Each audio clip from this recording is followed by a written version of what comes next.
James is having the roasted vegetables, so the potatoes and onions and Brussels sprouts and sweet potato, and with his rosemary bread, and I'm having basically the same thing, but I've put it in a bowl. Instead of making gravy with the rutabaga, I put rutabaga juice and made a soup broth with, or simmered that with bay leaf and some lentils and stuff like that. So pretty fancy, both dishes. Yeah, they're both basically the same thing. And James is going to be talking about some Bob Woodward books. And this skirt is very short, so I made a point of backing away from the camera. Boy, oh boy. And I guess Spider Girl was showing off some super briefs. Yeah, super briefs and stuff like that. You look a whole lot better than she looked. James tells me that her hair was long and black. I don't know. I can't. She had that kind of like a mask. Oh. But it made her look kind of creepy. So, it's funny how you thought there should have been a villain. And I don't know, like I put on some gloves. I don't know if she had gloves on. Who knows? Probably. I put on my super girl boots. That's right, with slippers on. Yes, on top.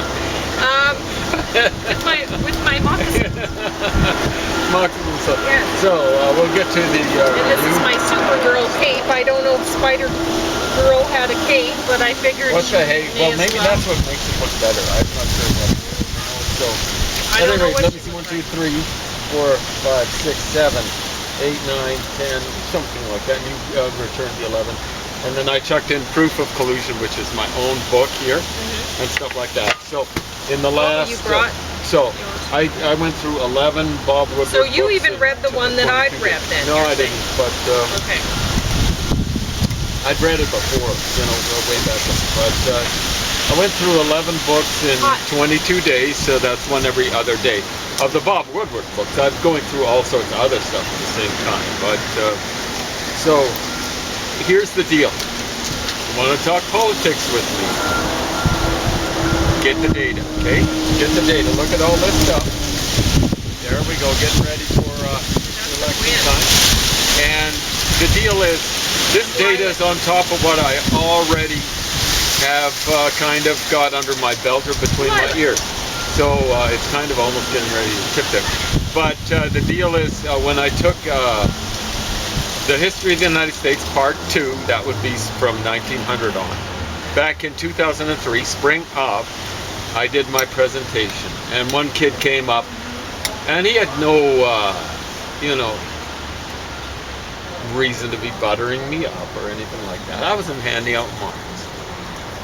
But, according to him, I could have been. He said, "You should be a professor." And what he was basing it on was the history stuff. James really reads up on history of the United States and geography and languages and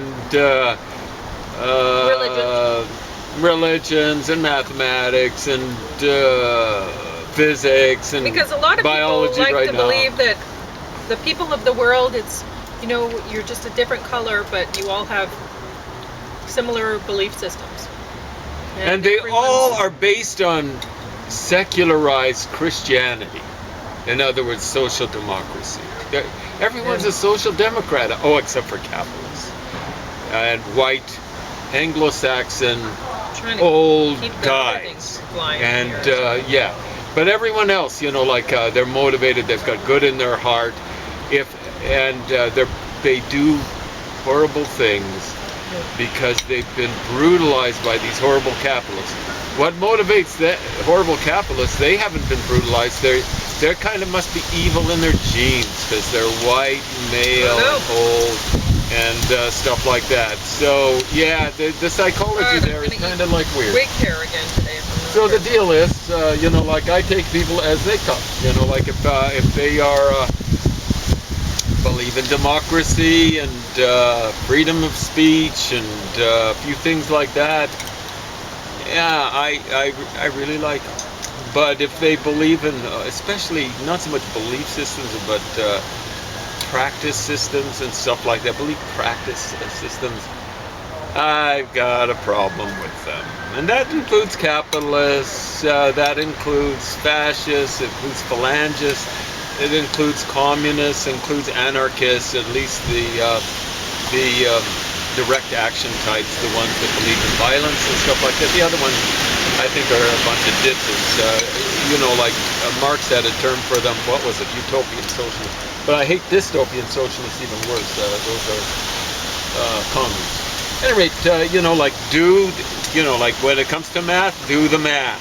When it comes to history, geography, politics, religious studies, do the reading, please, before you want to discuss things with me, because you will misunderstand what I've got to say. You won't have, like your little belief system is based on, it's to use a biblical kind of parable, not so much a metaphor. You've built your little palace, your little mansion on sand, okay? So, got that? Now, to get down to eating, or did you want to do eat inside? So, there you go. Talk about these books? Yeah, well, no, I was just going to show. This is what the kindest, I did this in 22 days, reading other stuff. Like, what was the other stuff? It was like the Bible in the original Hebrew, the Quran in the original Arabic, studying Indonesian, Punjabi, Swahili, and Turkish, and stuff like that. And starting off reading just kids' books, but Mutlu Prince, and Pollyanna.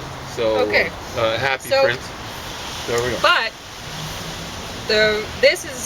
he's only read, James was doing a Bob Woodward review. Yes. Yeah.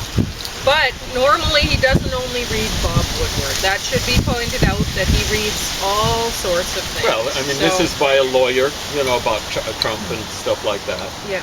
And no, it's like Bob Woodward's a little bit right wing for my taste. It's way right wing of me. And like he has his problems. He left out when he was covering the war in Iraq, how Dick Cheney was, or the company that he'd been associated with, could be associated with now, Halliburton was making a fortune off that, making a killing by, like overcharging the American government and stuff like that. Blackwater was probably involved with that, American Security Firm, Institute Firm, whatever you want to call it. And a lot of capitalists, really they're making money off of exploiting other people. So they'll exploit their own system, which they are... Absolutely. So like this is something that people don't realize. Like, they've been sucking off the American... Okay. Because that's... People are going to misinterpret. Yeah, what they've been doing, I'm still trying to wake up. Some days... I know, I say that a lot, and James is like, yeah, you can't say that. And here I got it. Yeah, he did. Anyway, they've been vampiring off the American system, since Richard Nixon, but particularly since Ronald Reagan. Largely, they're vampiring off the educated middle class, which is shrinking to nothing, because at the other end of things, the liberal system is also vampiring off the middle class, the educated middle class. Well, the transfer payments, what they're doing is they're paying money to people that don't... Yeah, they don't get... They're paying money to people who don't work. My mother's a left-winger, and supported the NDP. She started working social work somewhere along the line. When all the kids got out of the house, she decided she's going to work. She couldn't work here in Alberta, and she didn't have the qualifications to teach. She did in Saskatchewan. In very short order, she and my dad moved to Saskatchewan, so she could teach there. But it's when she turned about 50 or something like that. And she started working social work, and she couldn't handle it, because she could see how many people, and this was like around 1974 or something, she could see how many people were just welshing off the system, vampiring off the system. And it's at both ends. It's the aggressive personality types that benefit. The passive personality types are slaving away. I shouldn't use the word slave because they are actually paid for their labor. Yeah, underpaid. Albeit underpaid. Unless they're unionized. Overworked. Unionized, they get paid about what they're worth. So unionized workers are not so much exploited, but the passive people who are working union jobs are. Because they're still a whole bunch of aggressive types within the system. Obviously, often they're promoted to management positions or middle management positions, and they're just vampiring off of the passives within That's that the way system the public So, government is. That's the way public enterprise is operated. So often it's the worst that rises. You know, it's like someone once said about the Nixon White House. It's not just cream that rises to the top. Just check your toilet out after you. What were you going to say? well, passive people, they're going to work no matter what. Yeah, exactly right. So in the public enterprise, they get underpaid for the kind of work they do. They need just a list of things to do, some sort of protocol, and some sort of a decent job description, so they know what they're supposed to be doing, and they'll do it. And then get management out of the way. So they don't need to be supervised at all. And the aggressive personality types, well, you can stick a supervisor on them, but unless that supervisor is watching them 24 hours, 8 hours a day, whatever, watching them the whole time they're working, they won't be working. So the Reds will be looking to screw other people around. Yeah. They'll try to find somebody else to do their work for them. It'll be a passive person, and the passive person will do it, and they'll get just burnt out because they're trying to do the work of 10 other people. And the Reds oftentimes are just like, they're not just parasiting, but they'll be, like Pauline experienced this with a person, we're not going to mention the name unless she wants to mention it, he was just staying up night trying to figure out how he'd mess her around the next day. The yellows tend to be the people that are just sitting back and letting and if we have only one person doing that, well, it's you can usually deal with it. But when you have it, when you're going home and you're getting that, when you're getting it from multiple people and you can't escape from it, well, it's going to take its toll. I think a lot of women have to put up with that. You can only handle so work. many vampires sucking you off. And then at home. Yeah. Anyway, do you want to head inside? You finished that up really fast. So we'll bring these books in. It's actually not that cold. I'm starting to sniffle, but not too bad. You're a little bit goosebumpy, but